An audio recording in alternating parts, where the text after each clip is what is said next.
ఐశ్వర్యము అంటే డబ్బు ఉండడం కాదు. రుద్రాధ్యాయంతో అభిషేకం చేస్తూ ఒక మంత్రం చెప్తారు.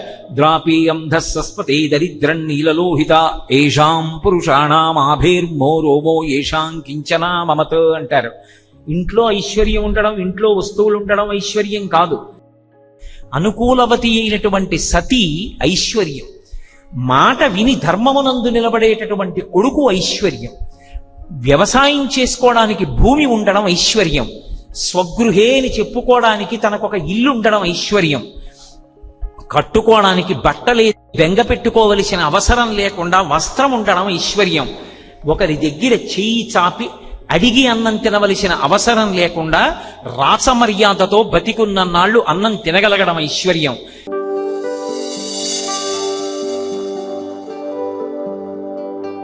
ఇటువంటి పరమేశ్వరుడు మహానుభావుడు.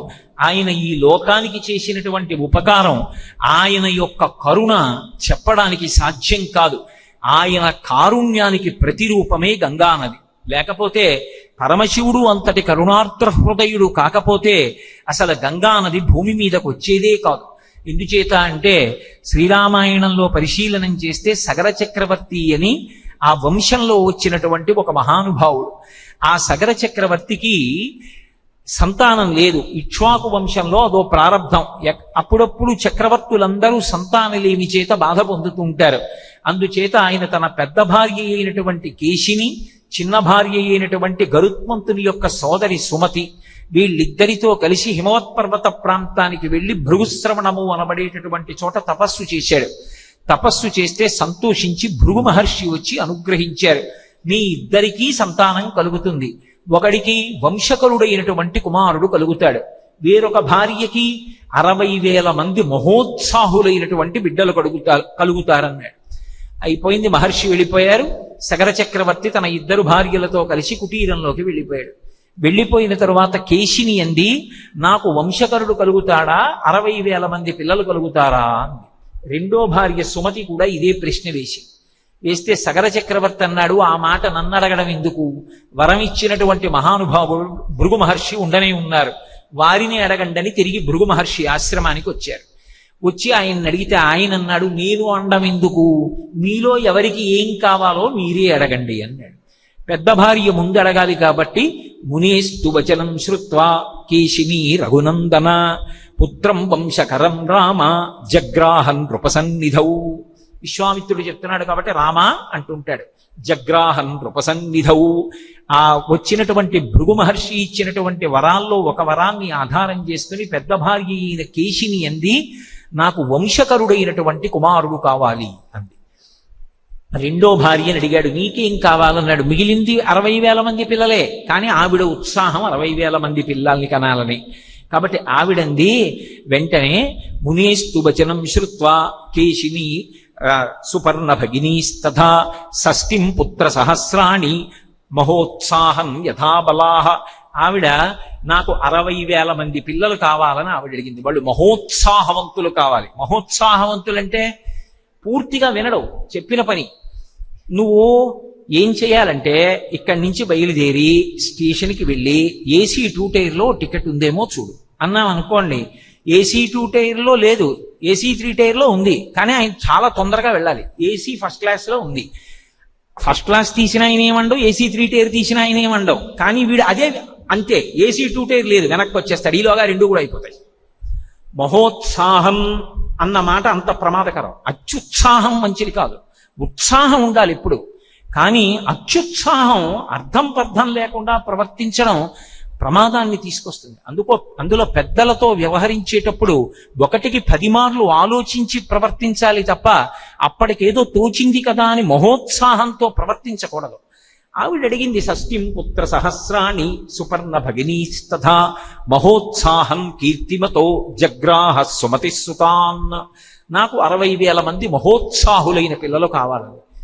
స్వస్తి, అటులే జరుగుగాక అనుగ్రహించాడు. ఇంటికి తిరిగి వచ్చేశారు. వచ్చేసిన తరువాత పెద్ద భార్య కేశినికి ఒక కుమారుడు పుట్టాడు. ఆయనకి అసమంజసుడు అని పేరుంచారు. రెండవ భార్య అయినటువంటి సుమతికి 60,000 మంది పిల్లలు చిన్న చిన్న పిండాలు అంటుకుని ఉన్నటువంటి ఒక పెద్ద సొరకాయ లాంటి పదార్థాన్ని ప్రసవించింది. ఆ చిన్న చిన్న చిన్న చిన్న పొక్కుల్లో ఉన్నటువంటి పిండాల్ని తీసి దాదులు నూనె కుండల్లో భద్రపరిచారు. ఆ పిల్లలు పెద్దవాళ్ళై 60,000 మంది తరువాతి కాలంలో బయటికి వచ్చారు. ఈ 60,000 మందికి మళ్ళీ పేర్లు చెప్తే ఎవరు గుర్తు పెట్టుకుంటారని సగరులు అని ఊరుకున్నారు మహర్షి. సగర చక్రవర్తి కుమారుడు కనుక సగరులు వాళ్ళ పేర్లు. పెద్ద భార్య కుమారుడి పేరు మాత్రం అసమంజసుడు. ఆ రోజుల్లో ఎంత ధర్మం ఉండేది అంటే, ఈ పెద్ద భార్య యొక్క కుమారుడైనటువంటి అసమంజసుని యందు ఒక దుష్టగుణం ఉండేది. ప్రతిరోజు సాయంకాలం వేళ సరయూ నది ఒడ్డుకెళ్ళి నిలబడేవాడు. నిలబడి ఆ అయోధ్యానగరంలో ఉండేటటువంటి ఇతర పిల్లలందరినీ పిలిచేవాడు, ఆడుకుందాం రమ్మని. మహాబలశాలి కనుక ఆ పిల్లల్ని ఎత్తి నది మధ్యలోకి విసిరీసేవాడు. వాళ్ళు ఈత రాక కొట్టుకుపోయి మరణిస్తే ఒడ్డున నిలబడి పెద్ద కేరింతలు కొట్టి సంతోషించేవాడు. రాజుగారికి లేక లేక వరప్రసాదంగా జన్మించినటువంటి కుమారుడు ఈ పిల్లవాడి మీద నేరం చెప్తే పిల్లవాడికి పరమధార్మికుడైనటువంటి రాజు సగరుడు దేశ బహిష్కారం విధిస్తాడు అని కొంతకాలం పౌరులు సహించారు. ఎంతకాలం సహిస్తారు? ఆ చేసేటటువంటి ఉద్ధతికి అంతు లేదు. ఎందరో పిల్లల్ని చంపేస్తున్నాడు. అందుకని వాళ్ళందరూ వెళ్ళి ఆ అసమంజసుడు చేస్తున్నటువంటి తప్పు పనులన్నింటినీ కూడా చక్రవర్తి అయినటువంటి సగరుడికి చెప్పారు. తన కొడుకైనా సరే ఆయన తప్పు చేస్తే అంగీకరించాడు. పౌరాణామహితో యుక్తో పుత్రో నిర్వాసిత పురాత్. ఎప్పుడైతే పౌరులందరూ మంత్రులందరూ వచ్చి తన కొడుకు ఇటువంటి తప్పు చేస్తున్నాడని చెప్పారో, అసమంజసుని యొక్క కుమారుడైనటువంటి అంశుమంతుణ్ణి తన దగ్గర ఉంచుకుని మనవణ్ణి అసమంజసుడికి దేశ బహిష్కారం విధించాడు. అసమంజసుడు దేశం విడిచిపెట్టి వెళ్ళిపోయాడు. అంశుమంతుడు తన పక్కన ఉన్నాడు, మనవడు. అది కాక రెండవ భార్య కుమారులైనటువంటి మహోత్సాహవంతులైనటువంటి 60,000 మంది సగరులు ఉన్నారు. వీళ్ళందరితో సంతోషంగా ఉన్నాడు సగర చక్రవర్తి. యజ్ఞయాగాది క్రతువులు చేస్తే తప్ప ప్రభువు లోకంలో వేళపట్టున వర్షాలు పడి ప్రజలు సంతోషంగా ఉండరు. ఎందుచేత అంటే వేళపట్టున వర్షాలు పడిన కారణం చేతనే మనందరం సుఖ సంతోషాల్ని పొందుతాం. కావలసినటువంటి ఆహారం లభిస్తుంది. చతుష్పాదములైనటువంటి ఆవులు మొదలైనటువంటి వాటికి కావలసినటువంటి గ్రాసం కూడా దొరుకుతుంది. అందుకే భాగవతంలో మఖము చెయ్య వజ్రి మది సంతసించును వజ్రి సంతసింప వానకురియు వానకురిసి గసవు వసమతిపై పెరగు గసవు మీసి ధేను గణము బ్రతుకు అంటారు. మనం యజ్ఞం చేస్తే ఆ యజ్ఞంలో మనం ఇచ్చినటువంటి హవిస్సు తిన్నటువంటి దేవతలు సంతోషించి వర్షం కురిపిస్తారు. వేళపట్టున వర్షం కురిపిస్తే మనకి జలాశయాలన్నీ నిండి ఉంటాయి, పంటలు పండుతాయి, పశువులు మొదలైనవన్నీ పోషింపబడతాయి, మనందరం సంతోషంగా ఉంటాం. దేవతలు అనుగ్రహించి వేళపట్టున వర్షం కురిపించారు కనుక ప్రత్యుపకార దృష్టితో మళ్ళీ మనం యజ్ఞం చేస్తాం. మళ్ళీ వాళ్ళు హవిస్సు తిని మళ్ళీ వర్షం కురిపిస్తారు. ఇది ధర్మచక్రం. ఇందులో ఎప్పుడైనా ప్రజలు కృతజ్ఞులై ప్రభువు ప్రజలు యజ్ఞయాగాది క్రతువులను ఆపు చేస్తే, ఇక యజ్ఞం చెయ్యకపోతే, దేవతలకి హవిస్సులు ఇవ్వకపోతే కురవకూడని వేళ వాన కురుస్తుంది, వీయకూడనంత వేగంతో గాలి వీస్తుంది. అప్పుడు ఉన్నటువంటి ఐశ్వర్యం నశించిపోతుంది. అందుకే యజ్ఞయాగాది క్రతువులను కోరి కోరి ప్రభువులు చేస్తుంటారు. మీరు కావ్యాలు పురాణాలు చూడండి. రామచంద్ర ప్రభువు కూడా అశ్వమేధము, రాజసూయము, వాజపేయము మొదలైనటువంటి యజ్ఞములు ఎన్నో చేశాడాయన. అలాగే సగర చక్రవర్తి కూడా అశ్వమేధయాగాన్ని ప్రారంభం చేశాడు. పూర్వయుగాల్లో అశ్వమేధయాగం ఉంది, కలియుగంలో అశ్వమేధయాగం లేదు. అశ్వమేధయాగం చేసినంత ఫలితం పొందాలి అంటే కలియుగంలో ఒకే ఒక్క పని ఉంది. ఆ పని ఎవరు చేస్తారో వాళ్ళు అశ్వమేధయాగం చేశారు అంటారు. అనాథ ప్రేత సంస్కారం ఎవరు చేస్తారో వాళ్ళు అశ్వమేధం చేసినట్టు. అంటే నాన్న వాళ్ళు లేకుండా ఎవరైనా మరణిస్తే వాళ్ళ శరీరాన్ని తీసుకెళ్లి సమంత్రకంగా దహనం చేసి తదనంతరం చెయ్యవలసినటువంటి కర్మకాండ చేసినటువంటి వాళ్ళు ఎవరుంటారో వాళ్ళు అశ్వమేధయాగం చేసిన వాళ్లతో సమానమవుతారు తప్ప అశ్వమేధ కల్పం కలియుగంలో లేదు. అశ్వమేధయాగం చేస్తామన్న సంకల్పం చెయ్యరు. అందుకే అటువంటి అశ్వమేధయాగం త్రేతాయుగంలో ఉంది కనుక సగర చక్రవర్తి అశ్వమేధాన్ని ప్రారంభం చేసి గుర్రాన్ని విడిచిపెట్టాడు. ఆ గుర్రం వెడుతోంది. ఆ గుర్రం ఎక్కడికి వెడితే అక్కడ రక్షించాలి దాన్ని. ఆ గుర్రాన్ని ఎవరైనా పట్టి కట్టేశారనుకోండి, ప్రభువు ఓడిపోయినట్టు, యాగం పూర్తి చేయడానికి ఉండదు. ఎందుకంటే అలా వెళ్ళి తిరిగి వచ్చేసినటువంటి గుర్రాన్ని చిట్ట చివర యాగ పరిసమాప్త కాలమునందు పశు విశసనము అంటారు. తన యొక్క ధర్మపత్ని అంటే దశరథ మహారాజు గారికి కౌసల్యాదేవిలా ధర్మపత్ని అయినటువంటి స్త్రీతో కలిసి ప్రభువు 3 కత్తులు చేత పట్టుకుని ఆ గుర్రం యొక్క మెడని ఖండిస్తాడు. ఖండించిన తరువాత ధర్మపత్ని ఆ రోజు భర్త శరీరాన్ని పట్టుకు పడుకున్నంత ప్రేమతో గుర్రాన్ని పట్టుకు పడుకోవాలి. పడుకున్న తరువాత అశ్వము యొక్క మేధాన్ని పైకి తీసి అగ్నిహోత్రమునందు వ్రేల్చి ఆ వాసన ప్రభువు చూస్తాడు. దానివల్ల ఆయన కోరిక తీరకుండా ప్రతిబంధకములుగా ఉన్నటువంటి పాపములు నశిస్తాయి. కొడుకు పుట్టకపోతే పాపమును పోగొట్టుకోవడానికి అశ్వమేధం చేసి బిడ్డలు కలగడానికి పుత్రకామిష్టి చేశాడు దశరథ మహారాజు గారు.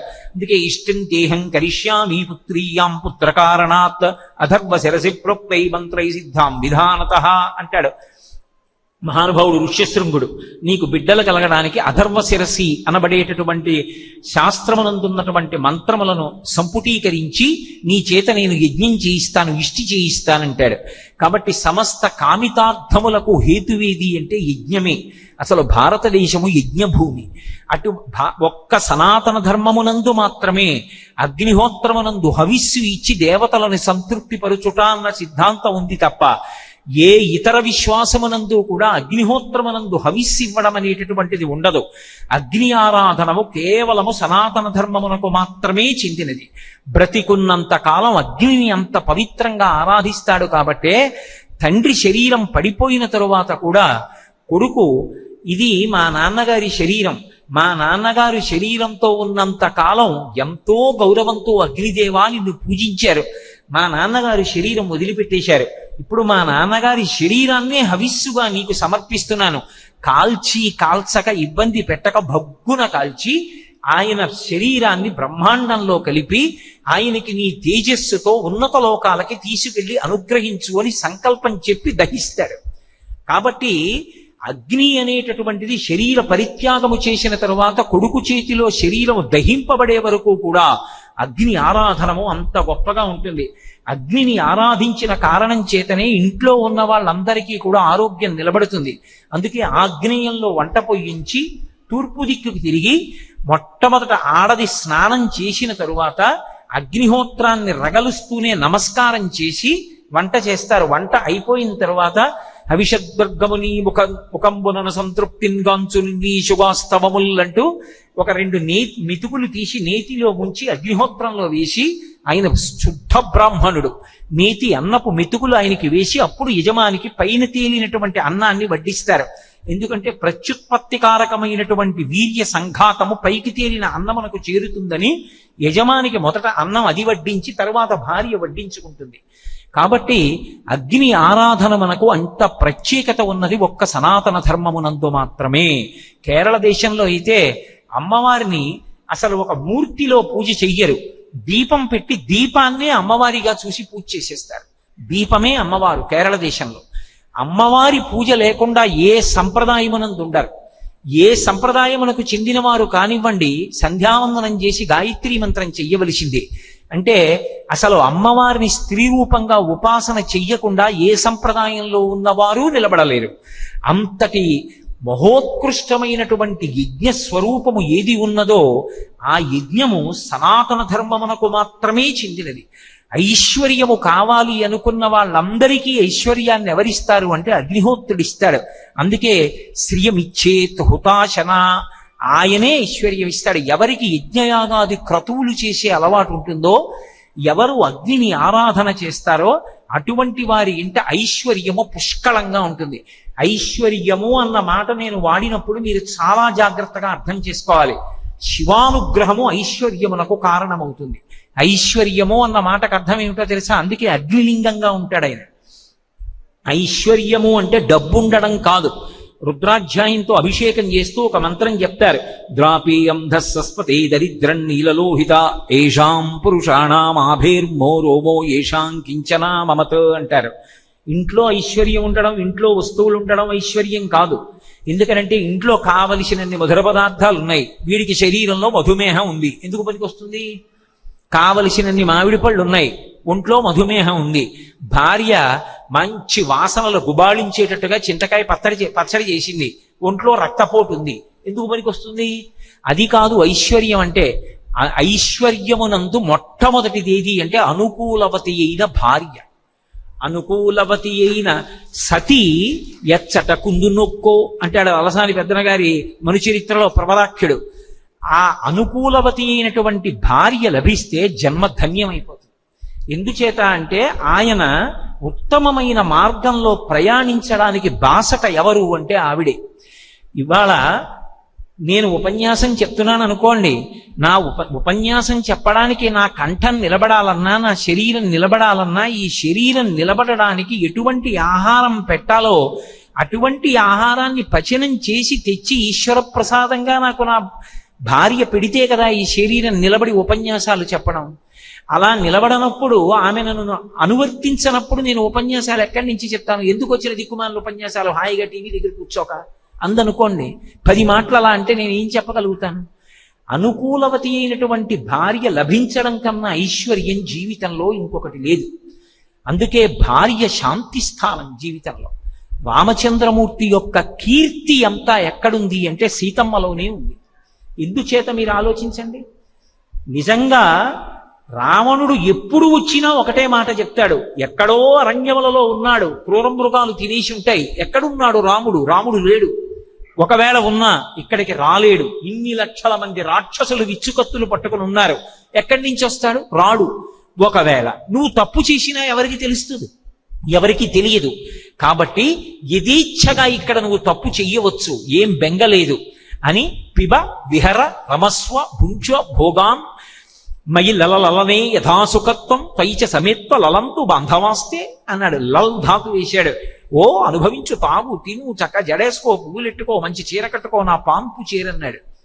ఆ తల్లి మనస్సులోనైనా ఎప్పుడైనా ఏమోలే నిజంగా రాముడు వస్తాడో రాడో నా నోటితో ఉచ్చరించడం నాకు ఇష్టం లేదు, ఇంకొకలా సీతమ్మ మనసులో భావన చేసి ఉండి ఉంటే ఎవరికి తెలుస్తుందని మీరు అంటారేమో. చతుర్ముఖ బ్రహ్మగారు వాల్మీకి మహర్షిగా వరం ఇచ్చారు, నువ్వు ఆచమనం చేస్తే రామాయణంలో ఉన్న వ్యక్తుల మనసులలో ఉన్న భావాలు నీకు తెలుస్తాయి. సీతమ్మ మనస్సులోనైనా సరే అన్యభావన కలిగి ఉంటే రాముడి కీర్తి నిలబడేదా?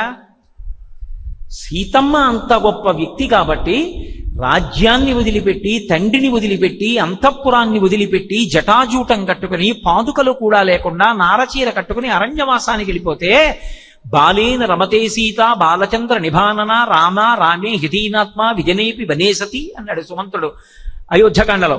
నీ కోడలు సీతమ్మ అరణ్యవాసం చేస్తున్నానని బెగ్గబెట్టుకోవట్లేదయా? బాలేన రమతే సీత బాలచంద్ర నిభానన, చిన్న పిల్ల ఎలా ఆడుకుంటుందో అలా ఆడుకుంటోంది అరణ్యంలో. ఆమెకి రాముడు ఉంటే చాలు, అన్నీ ఉన్నట్టే. రాముడు ఒక్కడ లేకపోతే ఆవిడికి ఏమీ లేనట్టే. ఆవిడే చెప్పుకుంది, నా తంత్రి వజ్యతే వీణా నా చక్రో వర్తతే రథ నాపతి సుఖమే దేత యస్యాదవి శతాత్మజ అంతే. ఏమయ్యా, ఏమిటి రామా, నేను అరణ్యవాసానికి ఎడతాను, నువ్వుండు ఊళ్ళో అంటావేమిటి? మీరు లేనటువంటి అయోధ్య కాదు అరణ్యం.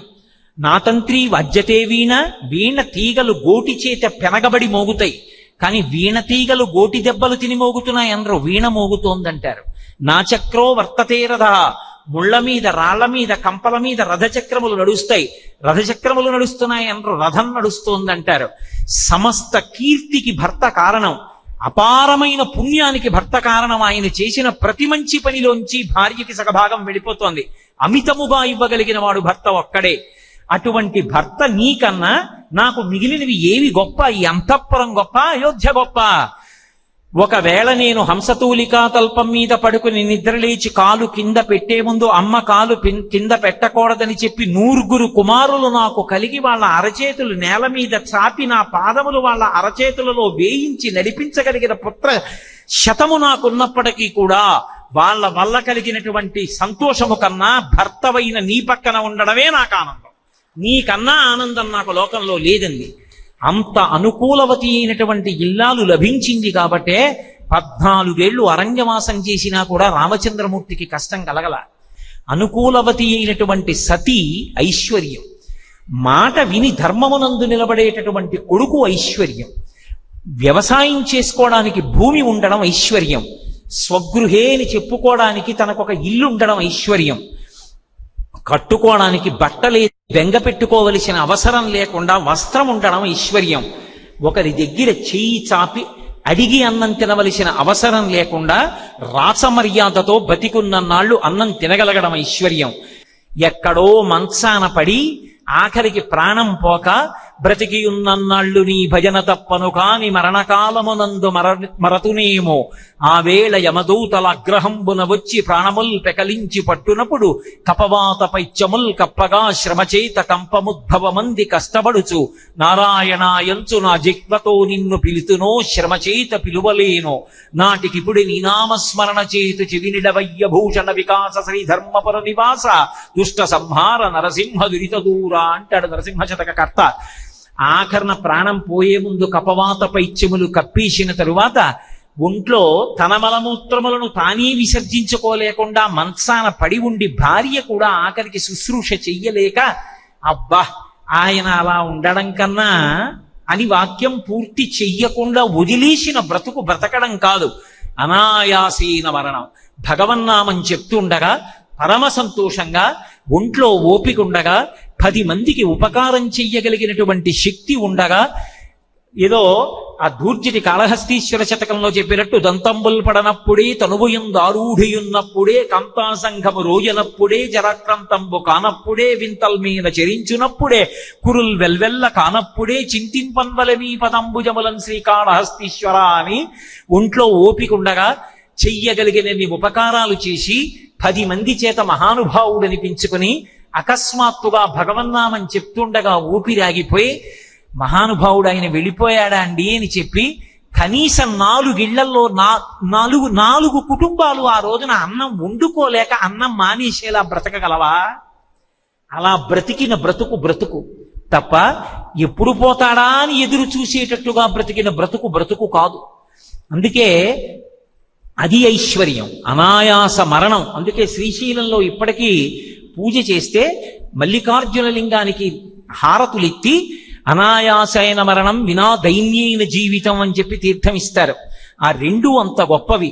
వీటిని ఐశ్వర్యం అని పిలుస్తారు. అపమృత్యు దోషం లేకుండా ఉండడం, తన బిడ్డలకి తన కడుపున పుట్టినటువంటి కూతురికి కన్యాదానం చేయకుండా మరణించడం, తన కడుపున పుట్టినటువంటి కొడుకు నిలదొక్కోకముందు మరణించడం, మనవణ్ణి చూడకపోవడం, ఇవి అపమృత్యు దోషాలు.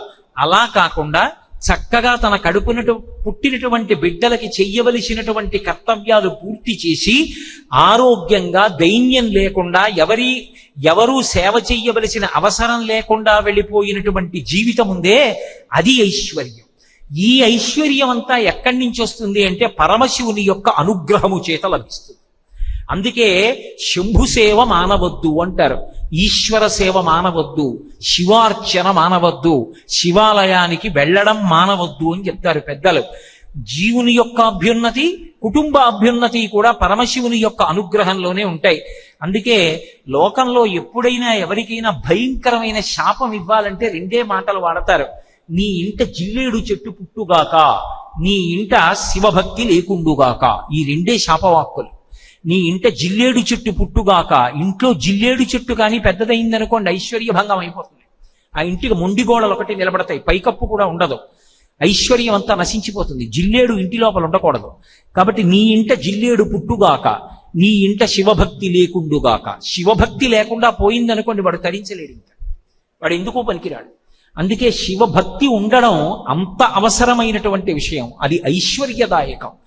అన్ని ఐశ్వర్యములను ఇవ్వగలిగినటువంటి వాడెవరో అటువంటి పరమశివుని యొక్క సేవ ఎన్నడూ విడిచిపెట్టకుండా చెయ్యాలి. సరే, మళ్ళీ వెనక్కి రండి. మనకి శ్రియమిచ్చేత్ హుతాశన, అగ్నిని ఆరాధించినటువంటి కారణం చేత సమస్తమైనటువంటి ఐశ్వర్యములు లభిస్తాయి. అందుకే అగ్నిని ఆరాధించడం అన్నది ఒక్క సనాతన ధర్మమునందే ఉంది. అందుకే మళ్ళీ వెనక్కి రండి. సగర చక్రవర్తి యజ్ఞాన్ని చెయ్యాలి అని సంకల్పం చేసి అశ్వమేధయాగం చెయ్యాలని గుర్రాన్ని విడిచిపెట్టాడు. ఇప్పుడు ఆ గుర్రాన్ని రక్షించడానికి కొంత సైన్యాన్ని పంపించాడు. రాక్షసీం తనుమాస్తాయ యజ్ఞీయాశ్వమపాహరత్. ఇంద్రుడికి ఓ కోరిక పుట్టి ఆ యజ్ఞాశ్వాన్ని అపహరించాడు.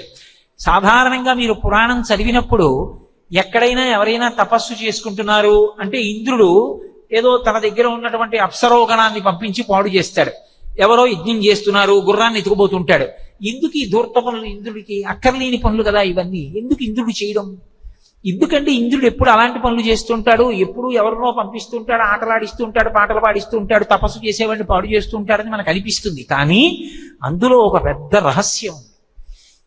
మనిషి తపస్సు ఫలించిపోయిందనుకోండి, ఏ కామ్యం లేకుండా అద్భుతమైన తపస్సు చేశాడనుకోండి, జ్ఞానము కలుగుతుంది ఈశ్వరానుగ్రహంతో. జ్ఞానము కలిగిందనుకోండి ఒకసారి, అలా జ్ఞానము కలిగిన వాడిని జీవన్ముక్తుడు అంటారు. శరీరంతో ఉండగానే వాడు మోక్ష పదవిని అలంకరిస్తాడు. ఇక ఆయనకి కర్తృత్వ అకర్తృత్వములు ఉండవు. అంటే కర్తవ్యత, ఇది నేను చెయ్యాలని కానీ ఇది నేను చెయ్యకూడదని కానీ ఉండవు. రమణ మహర్షి సంధ్యావందనం చేయరు, భగవాన్ రమణ మహర్షి సంధ్యావందనం చేయరు కాబట్టి తరించరనకూడదు. అది జ్ఞానాగ్ని, రగులుతుంటారు ఎప్పుడు ఆయన. ఆ స్థితికి చేరిపోయిన మహాపురుషులు అలా ఉంటారు. ఇక కర్మ చెయ్యరు. కర్మ చేయకపోతే, యజ్ఞయాగాది క్రతువులు చేయకపోతే దేవతలకు అందదు హవిస్సు. అందుకే ఎప్పుడు ఒక స్థాయిలోనే ఉంచడానికి జ్ఞానిగా మారకుండా ఇంద్రుడు జాగ్రత్త పడతాడు, దేవతలకు హవిస్సు దొరకదని. అంతే తప్ప ఆయనకి ఏదో అవతల వాళ్ళని పాడు చేయడం ఆయన లక్ష్యం కాదు. అది తట్టుకున్నవాడెవడో వాడికి జ్ఞానము కటాక్షింపబడుతుంది. అందుకే భాగవతంలో వామనమూర్తి యొక్క ఘట్టంలో ఒక మాట అంటారు, యవ్వని కరుణింప నిశ్చయించితివాని సకల ఐశ్వర్యంబునే నపహరింతు సంసార గురు మదస్తబ్దుడయ్యవ్వడు తెగడి లోకమునన్ను ధిక్కరించు వాడెల్ల కాలంబు అఖిల యోనులయందు పుట్టుచు చచ్చుచు పిదప సంసార గురు మదస్తబ్దుడై రూప యవ్వన సమస్త విభవములను మాని అంటాడు శ్రీ మహావిష్ణువు.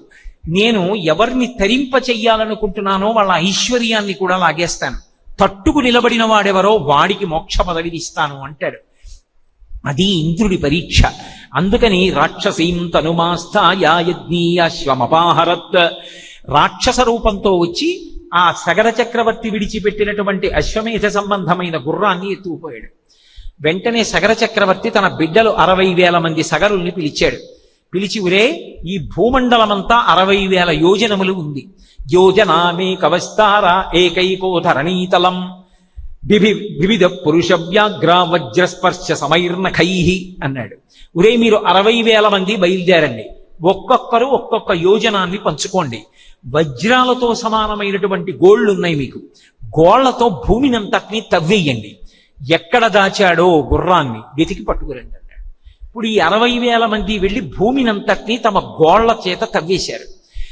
భూమి యొక్క రూపాన్ని నిష్కారణంగా మార్చకు, అది దోషం. భూదేవి జోలికి వెళ్ళకూడదు. కాబట్టి ఇప్పుడు వాళ్ళు ఎప్పుడైతే భూమి జోలికి వెళ్ళారో దేవతలందరూ పరుగున బ్రహ్మగారి దగ్గరికి వెళ్ళారు. 60,000 మంది సగరులు మహోత్సాహవంతులై, ఇది మహోత్సాహం కీర్తిమతో అన్న మాటకు అర్థం. ఆయన గుర్రాన్ని వెతకండ్రా అంటే వీళ్ళు భూమిని తవ్వేశారు. అసలు తవ్వేసేసి ఎక్కడా గొయ్యి లేకుండా ఉండకుండా భూమికి గోతులు పెట్టారు. పెడితే దేవతలు వెళ్ళి అడిగారు, అదేమిటి భూమి?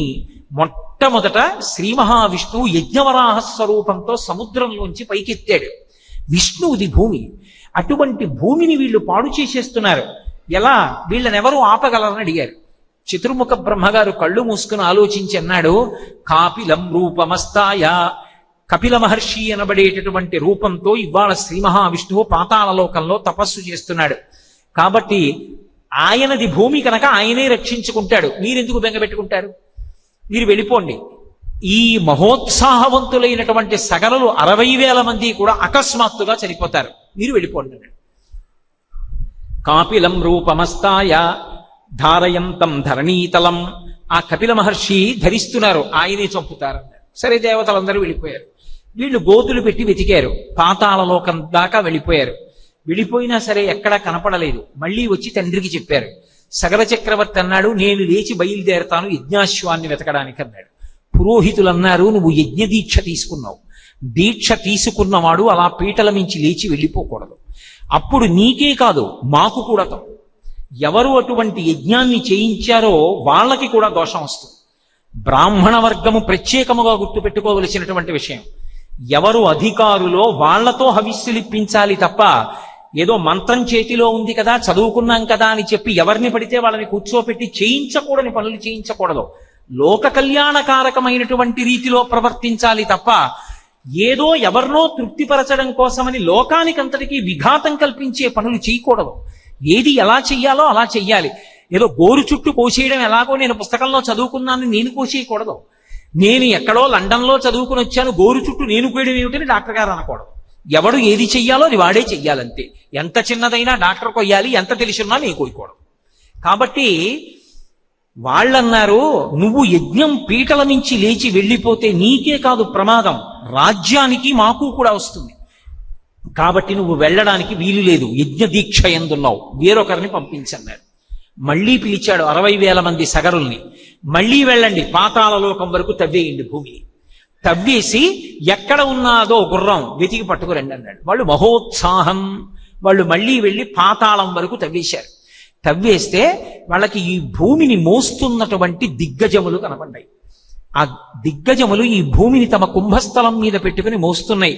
వాటికి విరూపాక్షము, మహాపద్మము, సౌమనసము, భద్రము అని 4 భద్రగజాలు ఈ గజములు మోస్తుంటాయి. వాటికి అప్పుడప్పుడు తలని ఇప్పిడితే ఆ ఏనుగు చూడండి, మూట మోసేవాడు సరే ఇలా ఎత్తి మళ్ళీ తల మీద కుదుర్చుకుంటాడు, అలా భూమిని ఇలా ఎగరేసి తల మీద పట్టుకుంటుంది. అప్పుడు భూకంపాలు వస్తాయి అని రామాయణం. ఆ దిగ్గజములు భూమిని ఎత్తుతుంటాయి ఒక్కొక్కసారి. ఆ దిగ్గజములన్నిటినీ చూసి ప్రదక్షిణం చేసి నమస్కారం చేసి ఈశాన్య దిక్కుకు వెళ్ళారు. అక్కడ కపిల మహర్షి కూర్చునున్నారు. కపిల మహర్షి ఎదురుకుండా గుర్రాన్ని కట్టి ఇంద్రుడు వెళ్ళిపోయాడు. కపిల మహర్షి ధ్యానంలో ఉన్నారు. వీళ్ళు 60,000 మంది గుర్రాన్ని చూశారు. అక్కడ ఎవడు కట్టాడని అడగలేదు. మహోత్సాహం, అక్కర్లేని ఉత్సాహం అంటే అదే. ఆయన అక్కడ ఉన్నాడు, ఆయన దగ్గర గుర్రం ఉంది కాబట్టి ఈయనే గుర్రాన్ని ఎత్తుకొచ్చాడన్నారు. చంపేయండి, కొట్టేయండి, నరికేయండి, తన్నేయండి అంటూ తమ చేతులలో ఉన్న ఆయుధాలతో కపిల మహర్షి వైపు పరిగెత్తాడు. ఆయన మంచి ధ్యాననిష్టలో ఉన్నారు. ఒక్కసారి కళ్ళు విప్పి చూశాడు.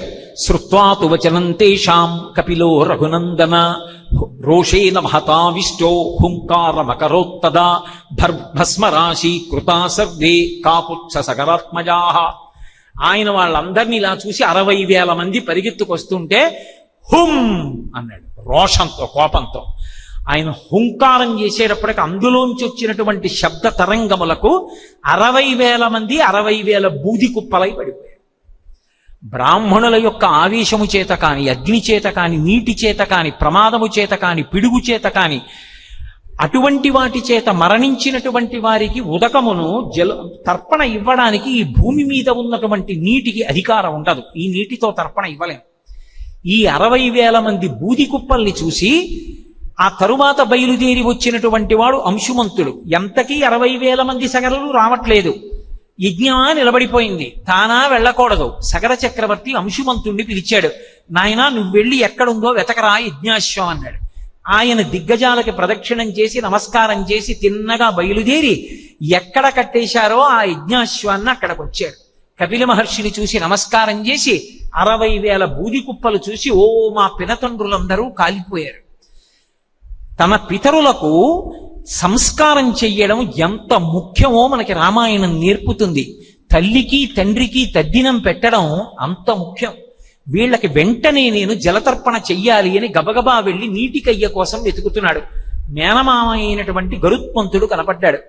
కనపడి, నాయన వాళ్ళు బ్రాహ్మణ తేజస్సుకు మరణించారు, అందుకని వాళ్ళకి తర్పణ చేయడానికి భూమి మీద ఉన్న నీరు యోగ్యం కాదు. హిమవంతుని యొక్క పెద్ద కుమార్తె ఆకాశగంగగా పైన ప్రవహిస్తోంది. ఆకాశగంగని భూమి మీదకి తీసుకురావాలి. అలా తీసుకొస్తే ఆ గంగాజలంతో తర్పణ చేస్తే వీళ్ళకి ఉపశాంతి కలిగి ఊర్ధ్వలోకాలు పొందుతారు. అందుకని నువ్వు చెయ్యకూడదు అన్నారు. సుపర్ణ వచనం శ్రుత్వా సోంశుమాన్ అతి వీర్యవాన్ త్వరితం హయమాదాయ పునరాయాన్ మహాయశాః. ఆ గరుత్మంతుడు చెప్పినటువంటి మాటలు విని జలతర్పణ చేయకుండా గుర్రాన్ని తీసుకుని వెళ్ళిపోయాడు. అశ్వమేధయాగం పూర్తయిపోయింది. సగర చక్రవర్తి తన కుమారులు 60,000 మందిని తరింప చెయ్యడానికి గంగానదిని ఆకాశం నుంచి భూలోకం మీదకి ఎలా తీసుకురావాలని పరితపించి తీసుకురాకముందే శరీరాన్ని విడిచిపెట్టేశాడు. తర్వాత అంశుమంతుడు రాజయ్యాడు. అంశుమంతుడు రాచరికం చేసినంత కాలం ఆకాశగంగని ఎలా తీసుకురావాలని పరితపించి ఆయన కూడా శరీరం వదిలిపెట్టేశాడు. తర్వాత దిలీపుడు వచ్చాడు. దిలీపుడు తన పితరులు 60,000 మందిని ఎలా ఉద్ధరించాలి, ఆకాశగంగని ఎలా తీసుకురావాలని పరితపించి శరీరం వదిలిపెట్టేశాడు. తర్వాత భగీరథుడు వచ్చాడు.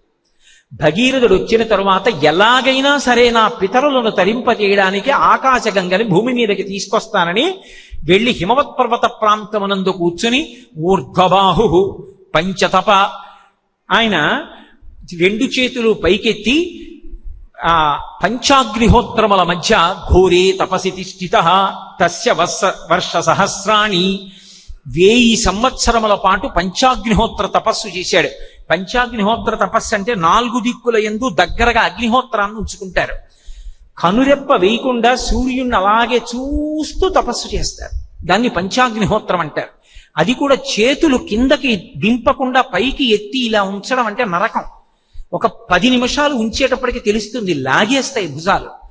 ఊర్ధబాహు పంచతప, ఆయన మాసాహారో జితేంద్రియ, నెలకి ఒక్కసారే అన్నం తినేవాడు. జితేంద్రియ, ఇంద్రియములను గెలిచాడు. తస్య వర్ష సహస్రాణి ఘోరే తపసి తిష్ఠిత, భయంకరమైనటువంటి ఘోరమైనటువంటి తపస్సు 1000 ఏళ్లు చేశాడు. 1000 ఏళ్లు చేస్తే హంసవాహనం మీద చతుర్ముఖ బ్రహ్మగారు దేవతాగణాలతో వచ్చాడు. నాయన ఏం కోరిక నీది అని అడిగాడు. అడిగితే అయ్యా మా ఇక్ష్వాకు వంశంలో సంతానానికి ఇబ్బంది కలుగుతోంది, నాకు బిడ్డలు లేరు, నా వంశం నిలబడడానికి నాకు పుత్ర సంతానాన్ని కటాక్షించమన్నాడు. తప్పకుండా నీకు కొడుకు పుడతాడు, నీ వంశంలో పుత్ర సంతానం కలుగుతూ ఉంటుంది, ఇంకేం కావాలి. మా పితరులు 60,000 మంది సగరులు కపిల మహర్షి యొక్క క్రోధాగ్ని జ్వాలల చేత దహింపబడి బూది కుప్పలై పడిపోయి ఉన్నారు. ఆకాశగంగని విడిచిపెట్టండి, హిమవంతుని యొక్క పెద్ద కూతురు ఆకాశగంగ, ఆకాశగంగని భూమి మీదకి విడిచిపెట్టండి అన్నారు. ఎందుకంటే భూమి మీద ప్రవహించవలసినటువంటి నదుల యొక్క మార్గాన్ని సృష్టి ప్రారంభంలో నిర్ణయం చేసినటువంటి వాడు చతుర్ముఖ బ్రహ్మగారు. బ్రహ్మగారు ఎలా చెప్తారో అలాగే వెళ్ళాలి నదులన్నీ. అందుకే నదులకు ఒకరు చూపించక్కర్లేదు మార్గం, అవే వెళ్ళిపోయి సముద్రాన్ని చేరిపోతాయి. అంకోలం నిజ బీజ సంతతరయస్కంతో ఫలం సూచికా సద్ధీ నైజ విభుంలతాక్షితిరుహం సింధు సరిద్వల్లభం అంటారు శంకర భగవత్పాదులు. అలా నదులన్నీ వెళ్ళి సముద్రంలో కలిసిపోతాయి. అలా మార్గాన్ని బ్రహ్మగారు చెప్పారు కనుక ఆకాశంలో ప్రవహిస్తున్నటువంటి హిమవంతుని యొక్క పెద్ద కుమార్తె అయినటువంటి ఆకాశగంగని భూమి మీదకి విడిచిపెట్టు. ఆ గంగని నేను పాతాళానికి తీసుకెడతాను. పాతాళ లోకంలో ఉన్న మా పితరుల యొక్క బూది కుప్పల నుంచి గంగ ప్రవహిస్తే వాళ్ళప్పుడు స్వర్గలోకానికి ఎడతారు, అందుకని విడిచిపెట్టమన్నాడు. అంటే ఆయన అన్నాడు, నువ్వు అడిగినటువంటి కోరికలలో మొదటి కోరిక సంతానం కావాలన్నావు, ఇస్తాను. రెండవది సాధ్యం కాదు. ఎందుచేతనంటే గంగాయా పతనం రాజన్ పృథివీన సహిష్యతి సాం వై ధారయితుం వీరనాంగ్యం పశ్యామి శూలినః అన్నాడు. ఆకాశంలోంచి భూమి మీదకి గంగ బ్రహ్మాండమైనటువంటి ధారలతో పడితే ఈ భూమి తట్టుకోలేదు గంగా ప్రవాహాన్ని. దాన్ని ఆపాలి అంటే ఆకాశంలోంచి పడుతున్న గంగ భూమి మీద పడేటప్పుడు మధ్యలో తాను తట్టుకుని నిలబెట్టగలిగిన వాడు ఒక్కడున్నాడు. వీరం నాణ్యం పశ్యామి శూలినః, ఒక్క చేతిలో త్రిశూలం పట్టుకునేటటువంటి పరమశివుడు తప్ప అన్యులు గంగ పట్టలేరు. కాబట్టి పరమశివుణ్ణి ప్రార్థించు, ఆయన గంగని పట్టుకుంటారంటే విడిచిపెడతారు. అదేం మాటలండి. అయ్యా మీరు చిన్న ఉపకారం చేసి పెట్టాలి, మా ఇంట్లో 4 బిందెలు నీళ్లు ఉన్నాయి, ఎక్కడ పోయాలో అర్థం కావట్లేదు, అలా కూర్చోండి మీ నెత్తి మీద పోసేస్తామన్నారు అనుకోండి, ఎవరైనా పట్టుకుంటారా? నెత్తి మీద నీళ్లు పోస్తానంటే ఎవరు ఊరుకుంటారు? వాడు నెత్తి నీళ్లు వచ్చారా అంటారు. పరమశివుడు అంతటి దయాళు. ఆయన కోసం గోకర్ణం వెళ్ళి మళ్ళీ భగీరథుడు తపస్సు చేశాడు. తపస్సు చేస్తే ప్రత్యక్షమయ్యాడు. ప్రత్యక్షం అవుతూనే ఒక మాట అన్నాడు, ప్రీతస్తేహం నరశ్రేష్ఠ కరిష్యామి తమాప్రియం శిరసా ధారయిష్యామి శైలరాజ సుఖామహం. ఓ భగీరథా, నీ తపస్సుకు మెచ్చుకున్నాను.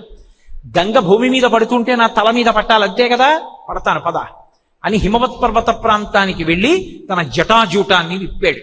వ్యోమవత్య ప్రదేహాయ దక్షిణామూర్తయే నమః. ఆకాశమంతా పెరిగిపోయి ఉంటుంది ఆయన జటాజూటం. అంత పెద్ద జటాజూటాన్ని విప్పి 2 కాళ్ళు పక్కలకి పెట్టి 2 చేతులు నడుం మీద పెట్టుకుని విజయవాడ కనకదుర్గమ్మ తల్లి దర్శనం చేసుకుని మల్లికార్జున స్వామి దర్శనానికి ఎడుతున్నప్పుడు మార్గమధ్యంలో కుడి చేతి వైపు జటలు విరబోసుకుని నిలబడినటువంటి గంగావతరణాన్ని పట్టుకోవడానికి సిద్ధపడినటువంటి పరమశివుని యొక్క మూర్తి ఎలా చెక్కబడి ఉంటుందో అలా 2 కాళ్ళు పక్కకి పెట్టి నడుం మీద చేతులేసుకుని పైకి ఇలా చూస్తూ నిలబడ్డాడు. గంగ తల మీద పడాలి. ఇంకా గంగ అనుకుంది, వెర్రివాడు నన్ను పట్టగలదని నిల్చున్నాడేమిటో, ఈడ్చేస్తాడు, నా ప్రవాహ ఉద్ధతి తెలియదు, అసలు ఒక క్షణం అలా నిలబడడు, పైనుంచి పడుతూనే లాగేస్తాను నా ప్రవాహంలో, కింద పడి కొట్టుకుపోతుంటే తెలుస్తుంది నా శక్తి ఏమిటో అనుకుంది. ఆయనకి తెలియదు సర్వజ్ఞుడు, అందరి హృదయాలలో ఉండేటటువంటి పరమాత్మ గంగ యొక్క అహంకారాన్ని తెలుసుకున్నాడు. జటాజూటాన్ని విప్పి నించున్నాడు. పైనుంచి పడుతోంది. సాకథం చిన్మహీంగంతుం న శక్నోద్యత్నమాస్థిత నైవ నిర్గమనం లేభే జటామండలమోహిత. కొన్ని సంవత్సరముల పాటు గంగ పడుతూనే ఉంది. కానీ ఒక బిందువు కూడా ఇలా రాలలేదు. ఆయన చేతులు తీయలేదు. ఆయన ఇలాగే పట్టాడు. ఆ గంగ ఆయన జటాజూటంలో పడి బిందెలో నీళ్లు తిరిగినట్టు అలాగే తిరుగుతోంది. కొన్ని ఏళ్ళైపోయింది. ఆ దానితో పాటు మొసళ్ళు పడ్డాయి, ఎండ్రకాయలు పడ్డాయి, చేపలు పడ్డాయి, పీతలు పడ్డాయి. ఆయన జటాజూటంలో తిరుగుతున్నాయి. ఇదే అంటాడు రావణాసురుడు, శివా కదా నిలింప నిర్ఝరీ నికుంజకోటరేవ సన్విముక్త దుర్మతిస్తదాశరస్తమంజలిం వహన్ విముక్తలోలలోచలల్లలాటపాలగ్నకశివేతి మంత్రముచ్చర సదా సుఖీ భవామ్యహం జటాటవీగలజ్జల ప్రవాహ పావితస్థలే గళేవలంబ్యలంబితం భుజంగతుంగమాలికాం ఢమఢమఢమం నినాదమడ్డమర్వయం చకార చండ తాండవం తనోతున శివ శివం అన్నాడు. ఈశ్వరా, మీరు తాండవం చేస్తున్నప్పుడు బిందెలో నీళ్లు తిరిగినట్టు తిరుగుతుంది గంగ. అలా పట్టినటువంటి గంగతో అలా నిలబడిపోతే కొన్ని సంవత్సరములు గడిచిపోయింది. భగీరథుడు నమస్కారం పెట్టి చూస్తున్నాడు, కింద పడుతుందేమో గంగని. ఒక్క చుక్క పడదు. ఆయన యొక్క శక్తి బాగుంది, గంగాదేవి యొక్క ఉద్ధతి బాగుంది. కింద పడకుండా అలా నిలబడిపోయింది. ఏళ్లు దాటిపోతున్నాయి. మళ్లీ వెళ్లి పరమశివుడి గురించి తపస్సు మొదలుపెట్టాడు. ఈశ్వరా, నన్ను అనుగ్రహించండి. గంగ అహంకారానికి పోతే పోయింది, ఇప్పుడు తెలిసి వచ్చిందిగా మీ యొక్క గొప్పతనం ఏమిటో, అయ్యా విడిచిపెట్టండి అని అడిగాడు. ఆయన అన్నాడు, జటాజూటం నిండిపోయి ఉంది గంగాజలాలతో, అంత నీరొక్కసారి పడాలి భూమి మీద. ఆ పడుతున్నప్పుడు ఒక్క ప్రవాహంగా విడితే ఆ ధాటి తట్టుకోలేరు, 7 పాయలుగా విడిపోతుందన్నాడు. అందుకే నలిని, లాదిని, పావని తూర్పు దిక్కుకు వెళ్ళాయి. సీత, సుచిక్షువు, సింధువు ఈ 3 పాయలు పశ్చిమ దిక్కుకు వెళ్ళాయి. భాగీరథి ఒక గంగ పాయ మాత్రం మహానుభావుడైనటువంటి భగీరథుడి వెనకాల రథం వెనకాతల వెళ్ళింది. గగనా శంకర స్థిత తదోధరణిమాశ్రిత వ్యసర్పత జలం తత్ర తీవ్ర శబ్ద పురస్కృతం యతో భగీరథో రాజా తతో గంగా యశస్విని జగామ సరితా శ్రేష్ఠ సర్వపాప ప్రణాశిని. ఆ తల్లి, ఆ గంగమ్మ ఆకాశంలోంచి శివుని జటాజూటంలో పడి, జటాజూటంలోంచి పరమశివుని యొక్క శరీరాన్ని తగిలి హిమవత్ పర్వతం మీద పడి 3 పాయలు తూర్పు దిక్కుకి, 3 పాయలు పశ్చిమ దిక్కుకి వెళ్ళి 7వ పాయ భగీరథుని యొక్క రథం ఎటు విడుతోందో అటువైపుకి ప్రయాణం చేస్తూ వెనక గంగ విడుతోంది. విడుతుంటే ఆ చూసినటువంటి వాళ్ళందరూ కూడా తత్ర దేవర్షి గంధర్వాః సిద్ధాశ్చ పరమర్షయాః భవాంగపతితంతో యం పవిత్రమితి స్పృశు. అంత వేగంతో పైనుంచి పడుతున్నటువంటి గంగ కింద తల పెట్టలేక పరమశివుని యొక్క శరీరానికి తగిలింది కాబట్టి గంగకింత శక్తి వచ్చింది. ఇప్పుడు ఇది పాప ప్రణాశిని, పాపములను తీసేయగలదు గంగ అని మహాపాపములు చేసిన వాళ్ళందరూ కూడా భూమండలంలో ఉన్న వాళ్ళు ఆ నీళ్ళు ఇలా చల్లుకున్నారట. భవాంగపతితంతో యం పవిత్రమితి స్పృశు. స్నానం చేయలేదు, ఇలా చల్లుకున్నారు. ఎందుకని అంటే స్నానం చెయ్యకూడదని కాదు, అంత ప్రవాహంలో తల పెట్టలేక. ఇలా చల్లుకోగానే వాళ్ళ పాపాలన్నీ పోయి దేవతా రూపాలు వచ్చి ఊర్ధ్వలోకాలకు వెళ్ళిపోతున్నారు. ఊర్ధ్వలోకాలలో ఉన్న దేవతలు అబ్బో అద్భుతం అద్భుతం, ఆకాశంలో ప్రవహిస్తున్న మందాకిని భూమి మీదకి ప్రయాణం చేసిందిట. పరమశివుడి జటాజూటానికి తగిలి ఆయన శరీరానికి తగిలి కిందకెడుతోందిట. మనందరం వెళ్ళి ఆ గంగలో స్నానం చేసి ఆ గంగా జలాలు చల్లుకోవాలని దేవతలందరూ గబగబా తమ తమ భార్యలతోటి యక్ష గంధర్వ కిన్నెర కింపురుషులందరూ కిందకు వచ్చేశారు. వాళ్ళందరూ కూడా భగీరథుడి రథం వెనకాల వెళ్ళిపోతున్నటువంటి గంగ పాయ పక్కన తమ తమ ఆయుధాలతోటి, తమ తమ దగ్గర ఉన్నటువంటి సంగీత పరికరాలతోటి కోలాహలంగా పాటలు పాడుతూ మంత్రపఠనం చేస్తూ ఋషులు అందరూ ఆ నీళ్లు చల్లుకుంటూ స్నానం చేస్తూ గంగకి 2 ఒడ్ల వైపు నుంచి కూడా సంతోషంతో వెళ్ళిపోతున్నారు. పైనుంచి పడిపోతున్నటువంటి గంగ ధారలలో పెద్ద పెద్ద చేపలు, పెద్ద పెద్ద తిమింగలాలు, పెద్ద పెద్ద మొసళ్ళు, అందులో ఉండేటటువంటి ఎండ్రకాయలు పడిపోతుంటే సూర్యకాంతికి తళుక్కున మెరిసిపోతున్నాయిట. ఇంతమంది దేవతలు ఒకేసారి వచ్చి ఆకాశంలో నిలబడి గంగావతరణం చూస్తుంటే వాళ్ళ యొక్క కిరీటాల కాంతులు, ఆభరణాల కాంతులు, శరీరాల యొక్క రోమ కూపాలలోంచి పైకొచ్చిన కాంతుల చేత ఏకకాలమునందు 100 సూర్యులు ఆకాశంలో ప్రకాశించినంత కాంతి. ఆ కాంతిలో గంగావతరణం జరిగి గంగాజలాలు కింద పడిపోయి ప్రవహించి వెళ్ళిపోతున్నాయి. వెళ్ళిపోతుంటే భగీరథుడు వెళ్ళిపోతుండగా గంగ వెనక వెడుతున్నటువంటి 7వ పాయ అక్కడ ఉన్నటువంటి జిహ్ను మహర్షి యొక్క యజ్ఞవాటాన్ని ముంచెత్తింది. ముంచెత్తేటప్పటికి జహ్ను మహర్షికి కోపం వచ్చింది. నా యజ్ఞవాటాన్ని ముంచెత్తిందని ఒక్కసారి చేతిలోకి తీసుకుని ఆచమనం చేసేశాడు. అప్పటి వరకు హిమవత్ పర్వతం నుంచి రంగతుంగ తరంగ సంఘములతో రంజిల్లు ఘోషంబుతో బంగారంబగు పొంగుతో నురగతో పువ్వాట తుంపర్లతో భంగుల్ సల్పుచు జంఘలించుతను అభోభాగము నుండి జారం గంగమ్మను దల్చితే శిరమునం రంజిల్లు తుంశంకరా అని తుంపర్లతో పెద్ద పెద్ద నురగలతో పెద్ద పెద్ద తరంగాలతో చేపలతో మొసళ్లతో ప్రవాహంతో చల్లటి నీటితో తీయటి తుంపర్లతో ప్రవహించి వచ్చేస్తున్నటువంటి గంగ వెనక్కి తిరిగి చూసేటప్పటికి ఎండిపోయి, ఇంత కష్టపడి తీసుకొచ్చాను పాయంతా ఎండిపోయి. భగీరథుడు వెళ్లి జహ్ను మహర్షి కాళ్ళ మీద పడ్డాడు. అయ్యా అనుగ్రహించి గంగ నదలండి, మా పితృదేవతల కోసం తీసుకొచ్చానన్నాడు. విడిచిపెడుతున్నానని తస్మాజ్జహ్నుసుతా గంగా జాహ్నవి ప్రోచ్యతే ఇతి, వెంటనే నా కుడిచివిలోంచి విడిచిపెడతాను, అందుకని నా కుడిచివిలోంచి నా శరీరంలోంచి బయటికి వచ్చింది కాబట్టి ఈమెకి జాహ్నవి అని పేరు వస్తుంది. అందుకే గంగకి జాహ్నవి అని పేరు, జహ్ను మహర్షి యొక్క కుమార్తె. అప్పటి నుంచే ప్రతి మనుష్యుని యొక్క కుడి చెవిలోనూ గంగ యొక్క అంశ ఉంటుంది. అందుకే ఏదైనా పూజ చేసేటప్పుడు ఆవలింత వచ్చినా శరీరంలో ఉన్న నవరంధ్రాల్లోంచి ఒక్క ముక్కుల గుండా తప్ప ఇంకా ఏ రంధ్రములోంచైనా సరే వాయువు బయటికి వెడితే మళ్ళీ వెళ్ళి స్నానం చేస్తే ఆచమనం చేస్తే తప్ప పూజ చేయకూడదు. అలా ఎన్ని మాటలు చేస్తాడు? అసలే ఆవలింతలకు అలవాటు పడిన వాడికి పూజ ఎప్పుడు అవుతుంది? అందుకే కుడి చెవి మీద చెయ్యి వేసుకుంటారు. కుడి చెవి మీద చెయ్యి వేస్తే వెంటనే గంగా స్నానం చేసినట్టు, దోషం రాదు. కాబట్టి ఆ తస్మాజ్జహ్నుసుతా గంగా ప్రోచ్యతే జాహ్నవీతి చ జగామచ పునర్గంగా భగీరథరథానుగా. మళ్ళీ ఇప్పుడు జహ్ను మహర్షి యొక్క కుడి చెవిలోంచి ఇన్ని మొసళ్ళు, ఎండ్రకాయలు, తాబేళ్లు, పావులు, చేపలు వీటన్నిటితోటి గంగధార మళ్ళీ బయటకు వచ్చేసి మళ్ళీ బ్రహ్మాండమైన ధార భగీరథుని యొక్క రథాన్ని అనుసరించి వెళ్ళిపోతుంది. తిన్నగా వెళ్ళాడు భగీరథుడు. పాతాళలోకంలో తన యొక్క పితరుల భస్మరాసులను దాటి రథం వెళ్ళింది. గంగ వీటన్నిటినీ ముంచెత్తింది. ముంచెత్తేటప్పటికి చతుర్ముఖ బ్రహ్మగారు హంసవాహనం ఎక్కొచ్చాడు. భగీరథ ప్రయత్నం రానాయన లోకంలో ఎవరూ చెయ్యరు. ఎక్కడో ఆకాశంలో ప్రవహిస్తున్నటువంటి మందాకిని త్రిపథగనిగా మార్చావు. 3 మార్గముల యందు ప్రవహించింది గంగ. 1 ఆకాశము, 2 భూమి, 3 పాతాళము. అందుకని ఆకాశంలో ప్రవహించినటువంటి గంగకి మందాకిని అని పేరు. భూలోకంలో ప్రవహించినటువంటిది జాహ్నవి, పాతాళలోకంలో ప్రవహించినటువంటిది భాగీరథి. 3 పేర్లతో త్రిపథగా 3 లోకముల యందు ప్రవహించింది. ఇటువంటి గంగని నీవు తీసుకొచ్చావు కాబట్టి ఈ గంగకి భాగీరథి అని నీ పేరు మీదే నామకరణం చేస్తున్నాను.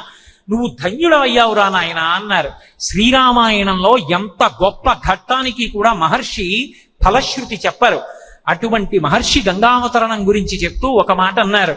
ఇదమాఖ్యానమవ్యగ్రో గంగావతరణం శుభం యశృణోతి చకాకుచ్ఛ సర్వాన్ కామానవప్నుయాత్. ఈ గంగావతరణం అనేటటువంటి కథ చెప్పబడిన ఈ గంగావతరణం గురించి విన్న అటువంటి వాళ్ళందరికీ కూడా సమస్త కామితములు ఈడేరుతాయి. అటువంటి వాళ్ళందరూ కూడా గంగ గురించి విన్నత్త మాత్రం చేత వాళ్ళు ఆ రోజున గంగా స్నానం చేసినటువంటి ఫలితం లభిస్తుంది.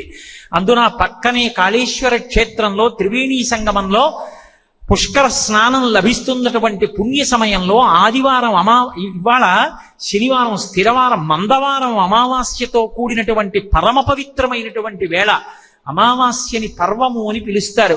అటువంటి పర్వంలో ప్రదోష వేళ మంత్రకూటమై గౌతమ మహర్షి యొక్క తపస్థావరమై గోదావరి పక్కన ప్రవహిస్తూ అనేక శివాలయాలకి ఆటపట్టై వేదమునకు స్థానమైనటువంటి మంథని వంటి ఊళ్ళో ప్రదోష వేళలో గంగావతరణం చెప్పుకుని నేను విని మీరు తరిస్తామని గంగావతరణ ఘట్టాన్ని ఈ పరమశివుని యొక్క అనుగ్రహ విశేషం గురించి చెప్తున్నప్పుడు జ్ఞాపకానికి వచ్చి ఇవాళ అనుసంధానం చేయడం జరిగింది.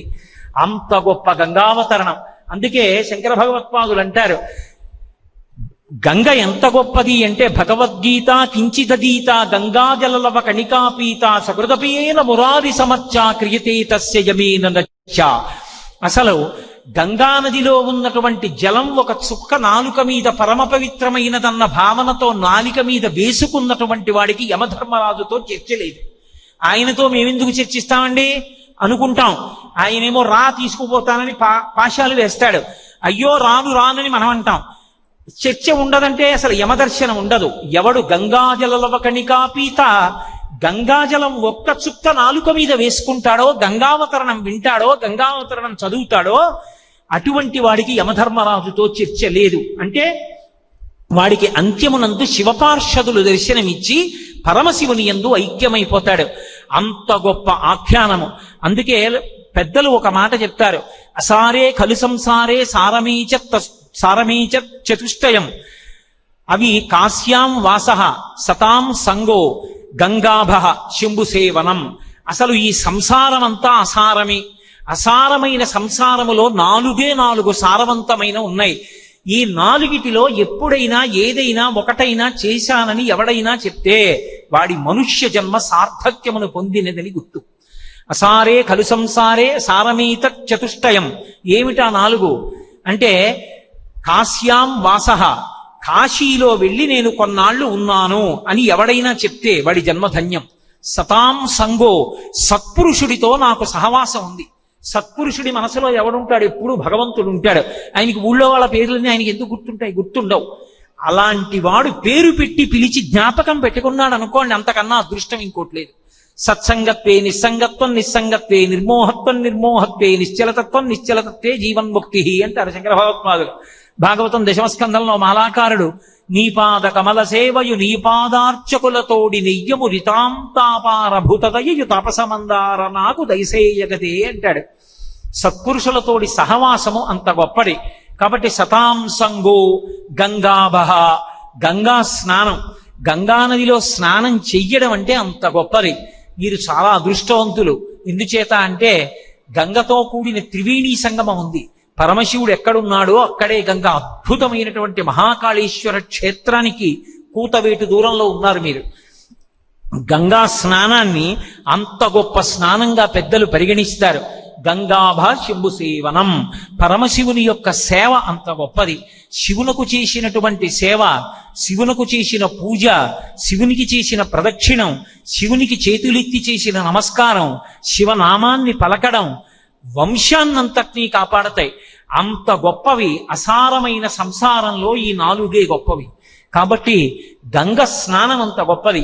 కంచికామకోటి పీఠాధిపత్యం వహించినటువంటి మహాపురుషులు చంద్రరేఖ పక్కన పెట్టి భూమి మీద అవతరించినటువంటి మరొక శివావతారం అని చెప్పుకోబడినటువంటి కంచికామకోటి పీఠాధిపత్యం వహించిన మహాపురుషులు చంద్రశేఖరేంద్ర సరస్వతి మహాస్వామి వారికి ఎవరైనా గంగా తీర్థంతో కూడుకున్నటువంటి డబ్బా తీసుకొచ్చి ఇస్తే తాను ప్రయాణం చేసుకునే మేనాలో పెట్టుకునేవారు.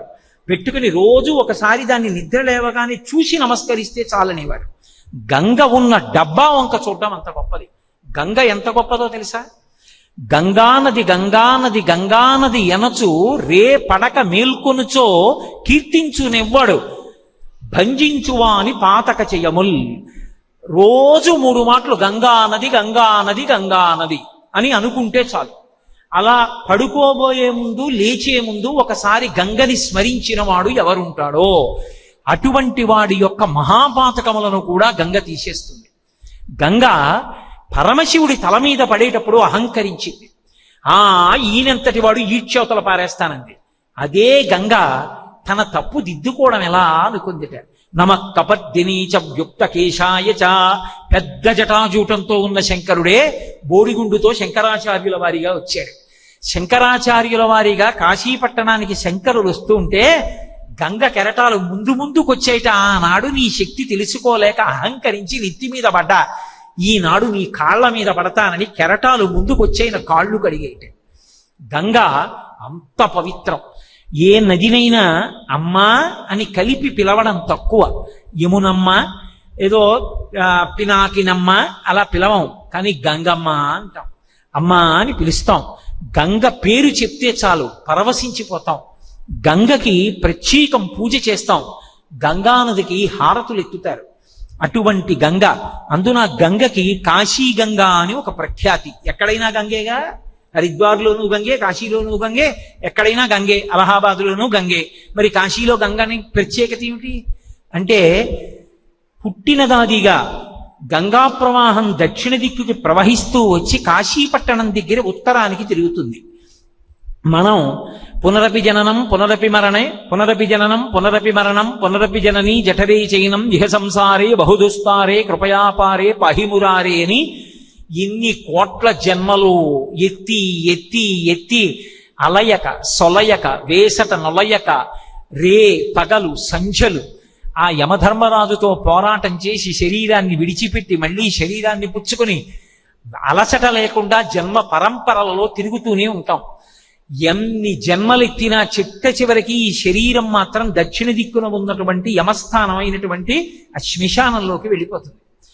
కానీ ఎవడు తన జీవితంలో ఇక మళ్ళీ ఇంకొకసారి నా శరీరం శ్మశాన వాటికకి వెళ్ళకూడదు అంటే నేను పుట్టకూడదు అనుకుంటాడో వాడు పుట్టకుండా ఉండాలి అంటే జ్ఞానం కోసం ఉత్తర దిక్కున కూర్చున్నటువంటి దక్షిణామూర్తి మృత్యుంజయుడు పరమశివుడి వైపుకి తిరుగుతాడు. అందుకే ఉత్తర దిక్కు ఉత్తమ దిక్కు. కైలాసం మీద పరమశివుడు దక్షిణామూర్తి అయి కూర్చుని ఉంటాడు. ఎవడు పరమశివుడి వైపుకి తిరుగుతాడో ఎవడు శివభక్తి తత్పరుడవుతాడో వాడు మళ్ళీ పుట్టడు. గంగా కాశీ వరకు దక్షిణానికి వచ్చి కాశీలో ఉత్తరానికి తిరుగుతుంది.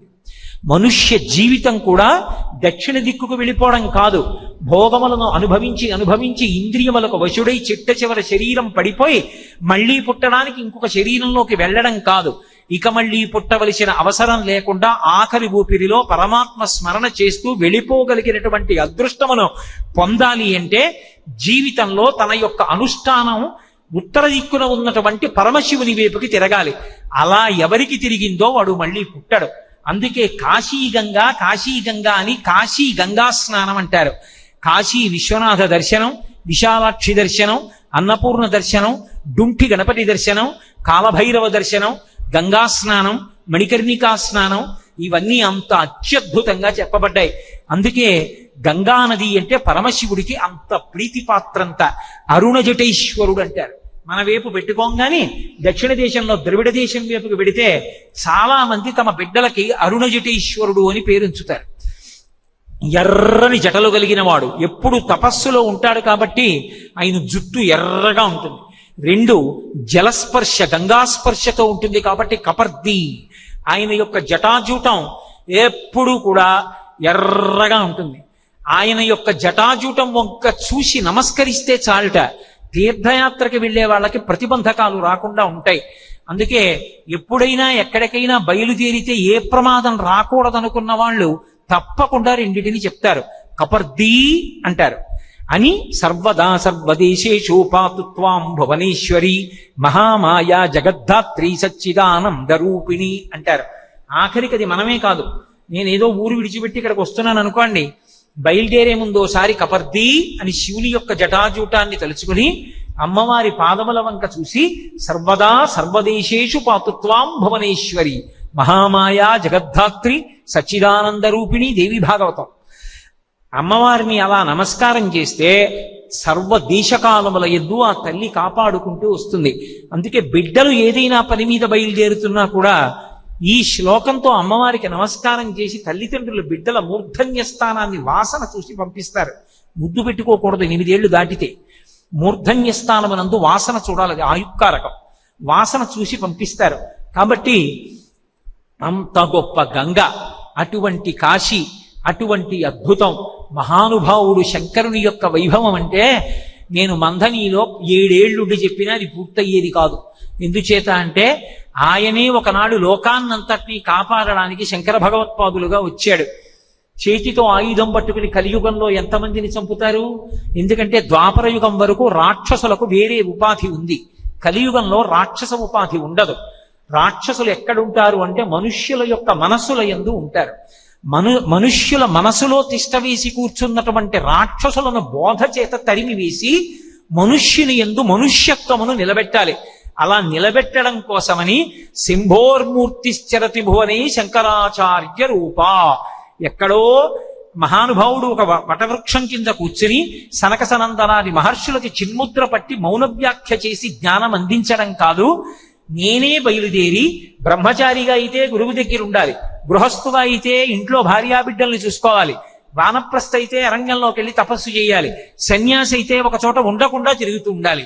యావత్ భారతాన్ని పర్యటించి అందరి దగ్గరికి నేనే వెళ్ళి అందరికీ జ్ఞానబోధ చేసి వాళ్ళ మనసులలో ఉన్నటువంటి రాక్షసులను తరిమి కొట్టి మనుష్యత్వాన్ని నిలబెట్టి వాళ్ళు తరించే మార్గాన్ని తెలియచేస్తానని కైలాస పర్వతం మీద వటవృక్షం కింద కూర్చున్న దక్షిణామూర్తి స్వరూపుడైనటువంటి పరమశివుడు ఈ భరతఖండాన్నంతటినీ ఆసీతు హిమాచలము పాదచారి అయి సన్యాస ధర్మానికి కట్టుబడి 3 పర్యాయములు పర్యటించి సనాతన ధర్మము యొక్క వైభవాన్ని నిలబెట్టి 72 అవైదికమైనటువంటి వాదనలను ఖండించి మళ్ళీ ఈ దేశంలోకి అవైదికమైనటువంటి వాదనలు ప్రవేశించకుండా ఉండడానికి తూర్పున జగన్నాథులో గోవర్ధన పీఠము, పడమర ద్వారకలో కాళికాపీఠము, ఉత్తరమున బదరికాశ్రమములో జ్యోతిపీఠము, దక్షిణమున శృంగగిరిలో శారదాపీఠము నెలకొల్పి కంచికామకోటి పీఠాన్ని అధివసించారు.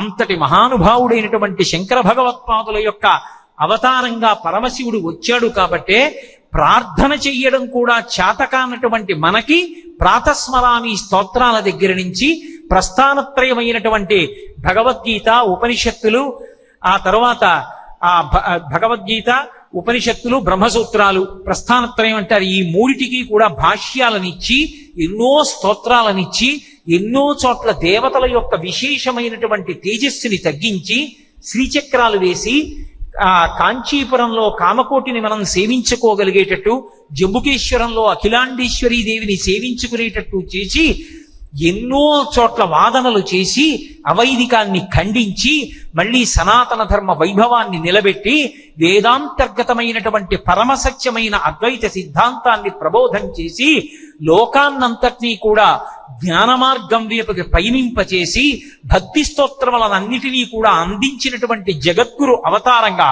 శంకర భగవత్పాదులుగా వచ్చినటువంటి అవతారం పరమశివుని యొక్క అవతారం. అందుకే గోవింద భగవత్పాదాచార్యుల వారు తన శిష్యుడికి సన్యాసం తర్వాత పేరు మార్చవలసి ఉన్నా సన్యాసాశ్రమం ఇచ్చినప్పుడు తల్లిదండ్రులు పెట్టిన పేరు మార్చలేదు. ఎందుకు మార్చలేదంటే శంకరోతీతి శంకరః, లోకములకు ఎవరు శుభం చేస్తారో ఆయన శంకరుడు.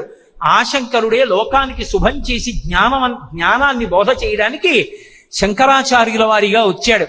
తల్లిదండ్రులు పెట్టినటువంటి శంకర అన్న పేరుని సన్యాసాశ్రమం ఇచ్చిన తరువాత కూడా ఉంచేశారు.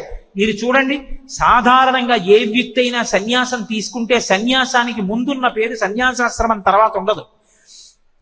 కానీ ఒక్క శంకరాచార్యుల వారి విషయంలో మాత్రం తల్లిదండ్రులు పెట్టిన పేరు, సన్యాసాశ్రమాన్ని ఇచ్చినప్పుడు గోవింద భగవత్పాదాచార్యుల వారు ఇచ్చినటువంటి పేరు కూడా శంకరాయ్. ఎందుకని? లోకములకు శుభమును చేసేటటువంటి వాడు కాబట్టి మహానుభావుడు శంకర, శాశ్వతుడైనటువంటి వాడు. అందుకే పునుకల పేరు కంఠమున భూరి భుజంగము భూషణంబుగా అనయము భస్మధారణము అద్రి నివాసము మీరు విల్లుగా అనువుగ దంతి చర్మమును హస్తములందు కపాల చోళముల్ పడిబడిదల్తు శంకరు కృపామరు రూపమును ఆశ్రయించదన్ శ్రీశర్వాణి నిజంకమందు నగుచున్ జన్నొంద లంబోదరుండీశా దక్షిణ శక్తి దీఘమున తానింపారియుండంగా దాత్రీషుండుత్తమ దేహమున రంజిల్లగా నొప్పునో కాశీనాథయుసంగ వేడెదను నా కామ్యార్థముల్ వెట్కతో అంటారు. అంతటి అద్భుతమైనటువంటి స్వరూపం ఆ శివస్వరూపం. అటువంటి స్వరూపం గురించి ఎంత చెప్పినా పూర్ణం కాదు. 3 ఉపన్యాసాలుగా చెప్తే పూర్ణం అవుతుంది. ఎందుకవుతుంది అంటే 3 అంకెకి ఉన్న ప్రాధాన్యత అటువంటిది. ఏదైనా సత్యమైంది అంటే గుర్తు ఏమిటంటే 3గా చెప్తారు. 3 మాటలు ఆచమనం. భార్య మెడలో 3 ముళ్ళు వేస్తారు. శాంతి శాంతి శాంతి 3 మాటలు అంటారు. అందుకే ఈయన ఉపన్యాసాలు ఈసారి మంథనీలో 3, ఇవాళకి 2 అయ్యాయి. రేపు మాత్రం ఉదయం 8 గంటలకి ప్రారంభమై 10 గంటల దగ్గర చిల్లరలో పూర్తవుతుంది. రేపు ఉదయం వేళ ఈ ఉపన్యాసంతో నేను ఈసారి చేస్తున్నటువంటి ఈ విశ్వనాథ వైభవానికి సంబంధించినటువంటి ప్రసంగ పరంపర పూర్తవుతుంది. దాని ఉద్దేశ్యం నేను చెప్పానని కాదు, ఆయన గురించి చెప్పడం ఎవరికి సాధ్యం. ధరతీ సబ్ కాగజకరవు లేకిని సబ్ వనరాయి సాత సమందికి మసికరవు హరిగుణ లిఖానజాయ్ అంటాడు కబీరదాసు. ఈ భూమండలాన్నంతటినీ కాగితం చేసుకుని సప్త సముద్రాల్ని సిరా చేసుకుని అరబులలో ఉన్న చెట్లనన్నింటినీ దానికి కలం చేసుకుని ఈ సిరా తీసుకొచ్చి కలంలో పోసి ఈ కాగితం మీద రాయడం మొదలుపెట్టినా భగవంతుని యొక్క గుణములను వర్ణించడం ఎవరికీ సాధ్యం కాదు. కానీ ఏకశబ్ద సమ్యజ్ఞాత సృష్ట ప్రయుక్త స్వర్గే లోకే కామదుద్భవతి. పరమభక్తితో నమ్ముకున్నటువంటి వాడు ఒక్క మాట భగవంతుడి గురించి చెప్పుకున్నా అదే సమస్త స్తోత్రములవుతుంది.